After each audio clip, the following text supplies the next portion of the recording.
बुजुर्गों की सेवा हुई है। जिस तरह से 12 ऑफिसेस खोल करके यहाँ पे लोगों के मुश्किलों को आसान करने का काम किया गया है, ये मैनिफेस्टो ही नहीं बल्कि ये रिपोर्ट कार्ड है। साथियों, इसी रिपोर्ट कार्ड को देखते हुए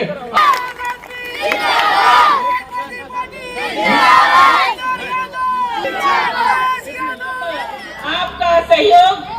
जरूरी है कि महाराष्ट्र में इतिहास लिखे, और अगर आप साथ देंगे तो सरकार में आपका विधायक होगा और बहुत पुरजोर तरीके से काम होगा। बाकी बहुत मित्रों, रिश्तेदारों, जानने वालों को वोट करवाइए और अपनी सरकार बनवाइए। बहुत बहुत शुक्रिया। पश्चिम से हमारे पार्टी के उम्मीदवार और रात दिन आप सबकी सेवा करने वाले साथी रियाज आजमी साहब, आजमगढ़ से पधारे हमारे गोपालपुर के विधायक भाई नफीस साहब,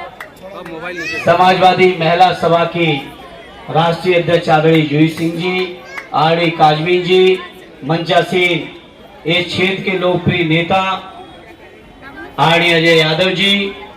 आरडी अरविंद जी, अनवर फूल साहब, एसपी यादव जी, सलाम साहब से लेके मुनव्वर साहब, तारिक साहब से लेके सभी मेरे सम्मानित नेतागण और बड़ी तादाद में पधारे भिवंडी पश्चिम की मेरी माताओं, बहनों, बुजुर्गों, नौजवान साथियों, पत्रकार मित्रों, सबसे पहले इस मौके पर रियाज आजमी साहब को मुबारकबाद इस बात के लिए दूंगा कि बिना किसी पद पे रहे लगातार जनता की खिदमत के लिए उन्होंने जो किया है वो मैं समझता हूं एक उदाहरण है जो उन्होंने सेवाएं दी है। और आपकी सेवा की बुनियाद पर अपने नेता आदरणीय अखिलेश यादव जी की नीतियों और कार्यक्रमों की बुनियाद पर आज भिवंडी पश्चिम के लोगों आपसे अपील करूंगा कि साथी रियाज साहब को यहां से ऐतिहासिक वोटों से चुनाव जिताकर भेजना, जिससे जैसे दिल्ली में हम लोगों ने भाजपा को हिलाया है वैसे ही मुंबई में भी भारतीय जनता पार्टी और उनके गठबंधन को हिलाने का काम करें। मेरी माताओं, बहनों, इंडिया अलायंस के लोगों ने वादा किया है, समाजवादियों का वादा है कि जब हम लोगों को सरकार बनाने का मौका मिलेगा तो अपनी गरीब माताओं बहनों के खाते में सीधे सीधे 3000 रुपए डलवाने का काम करेंगे। ये वादा है हम लोगों का आपसे, ये वादा है आपसे। महाराष्ट्र की तरक्की के लिए, भिवंडी की तरक्की के लिए रियाज साहब कह रहे थे आजादी के 75 सालों बाद भी सड़क, बिजली, पानी, अस्पताल, स्कूल के लिए हम लोग परेशान हैं। तो मैं आज इस मौके पर कहना चाहता हूं, समाजवादियों को मौका देना। समाजवादी लोगों की कथनियों करने में कभी अंतर नहीं रहा।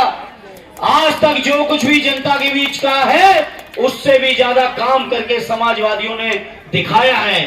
इसलिए मैं भिवंडी के लोगों आपसे कहूंगा, आपने सबको अंजवा लिया, अलग अलग दलों को अंजवा लिया, अलग अलग सरकारों को देख लिया, और रियाज साहब को तो आपने बिना पद के ही देख लिया है। तो एक बार पद पे बैठा के देखो, उसके बाद आप कल्पना करना आपकी कितनी तरक्की होगी। हम आदरणीय अखिलेश यादव जी की ओर से वादा करना चाहते हैं, देश के अंदर जितने फिरका परस्त लोग हैं, जहां उत्तर प्रदेश के अंदर हम लोगों ने जवाब दिया है, और उत्तर प्रदेश तो उत्तर प्रदेश,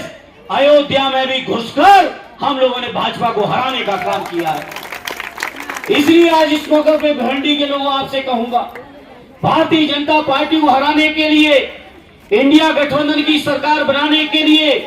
जाति जनगणना कराने के लिए, आरक्षण को लागू कराने के लिए, हमारे उत्तर भारतीय लोगों के साथ जो अन्याय अत्याचार होता है इस इलाके में, उस अन्याय को रोकने के लिए हम आपसे प्रार्थना करेंगे, यहां से रियाज साहब को ऐतिहासिक वोटों से चुनाव जिताकर भेज देना। भिवंडी पूरब में रईस शेख साहब को आपने जीतने के बाद देख लिया है काम करते हुए, तो भिवंडी के लोगों आधी भिवंडी जिता चुकी है। इस बार चाहते हैं पूरी की पूरी भिवंडी माननीय अखिलेश जी के हाथों में देने का काम कर दो, और जब देने का काम करोगे तो हो, चाहे जनचाने का सवाल हो मौजूद करने का भी काम की दुआएं की लड़ाई करेंगे साथियों। यह अपने भिवंडी के लोग पिछले 20 अगर दिल्ली के अगला नहीं रहा है, शेख साहब को भी जिताया, कई सांसद आपने बनाए हैं, नगर सेवक बनाने के मेरे पूर्वी के लोगों, अभी पूर्वी के विधायकों की आने वाली 20 तारीख तो साइकिल का चिन्ह सीबीएम को दबा भाई हमारे रियाज जी को जिताने का काम कर देना चाहते हैं। रियाज साहब से लेके रईस शेख साहब, आरडी अपू आसिम साहब करें, आरडी अखिलेश यादव जी के नेतृत्व में दिल्ली के अंदर संसद में ये आपको भरोसा और विश्वास दिलाते हुए मैं उम्मीद करता हूं, एक बार हाथ उठा के कि आप सबकी दुआएं हमारे उम्मीदवार रियाज आजमी जी के साथ हैं। इसी उम्मीद के साथ सांसद जी